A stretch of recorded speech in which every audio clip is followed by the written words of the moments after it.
when I first started Video Games Live back in 2002, everybody thought I was freaking crazy, including the game publishers. They're like, look, people who go to a symphony don't play video games. And people who play video games, they don't usually go to a symphony. So you're like totally screwed. No one's going to show up to your symphony. Because you got two different people, yeah. Right? And I said, well, okay, then give me all the rights to the music and you won't have to worry about it. And so they all thought I was crazy. And so they gave me all the rights. And it took me 3 years, though, to put on that first show. Now, I've been a video game composer in the industry for over 25 years. So I had written music and had worked with all the companies. You know, I did Metroid Prime with Nintendo. I did Sonic with Sega. Earthworm Jim. You know, so all these companies I had worked with before, so I knew all the right people. And no one had ever done what we were attempting to do. That, you know, when we first started Video Games Live. They had done a couple of video game concerts in Japan in the 80s, but they were very traditional. Everybody in tuxedos, no video screens, no, you know, very traditional shows. We were attempting to do something that no one had ever done before. Video screens, lights, live action, you know, excitement. And so when we played that first show at the Hollywood Bowl, they're like, you're lucky if 500 people show up. Well, 11,000 people showed up for the first show, and all of a sudden I wasn't so crazy anymore. But that was the first time ever that the music to Metal Gear, Sonic, Halo, Warcraft, Kingdom Hearts had ever been played live anywhere in the whole world. And so that was something really special, and from there it took off. So now, all of a sudden I wasn't so crazy anymore. Now all the video game companies are calling me saying, hey, the new Assassin's Creed just came out, can you put this in your show? Now it's the other way around. So now it's the other way around. Yeah, but at first they all thought I was nuts, so I had to prove myself, and then once they saw it, they're like, oh my gosh, this is amazing. Right now we just launched our Kickstarter for our 5th album. Yes, I heard about that. And yeah, Level 5, check it out, Video Games Live Level 5. It's going on till April. And it's our 3rd Kickstarter, and all of the Kickstarters we've done have come out on time and on budget. Great. Imagine that. Yeah. And they come out a couple of months later, so the album will be out in July.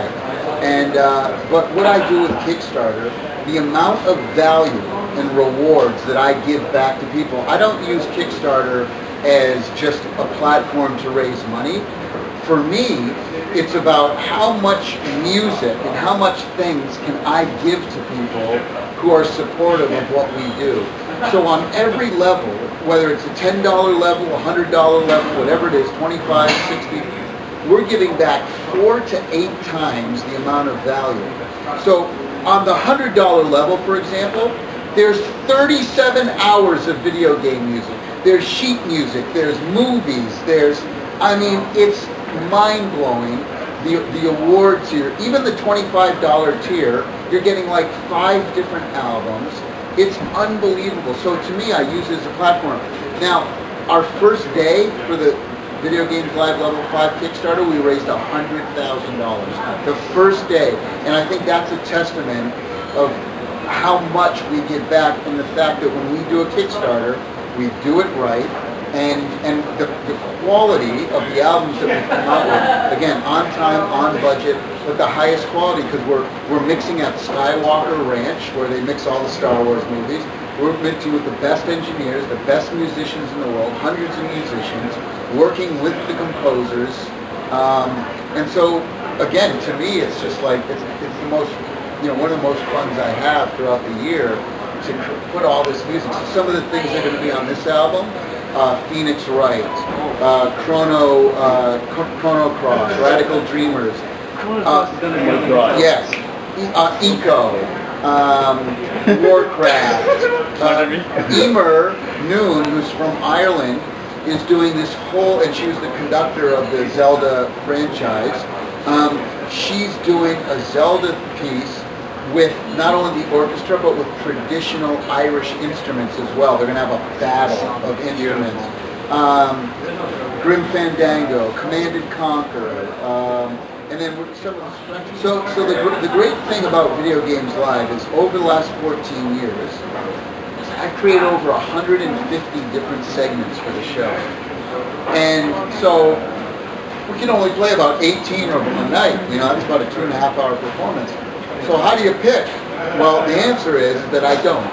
I leave it to the fans. so on our Facebook page, I create an events page for every single city.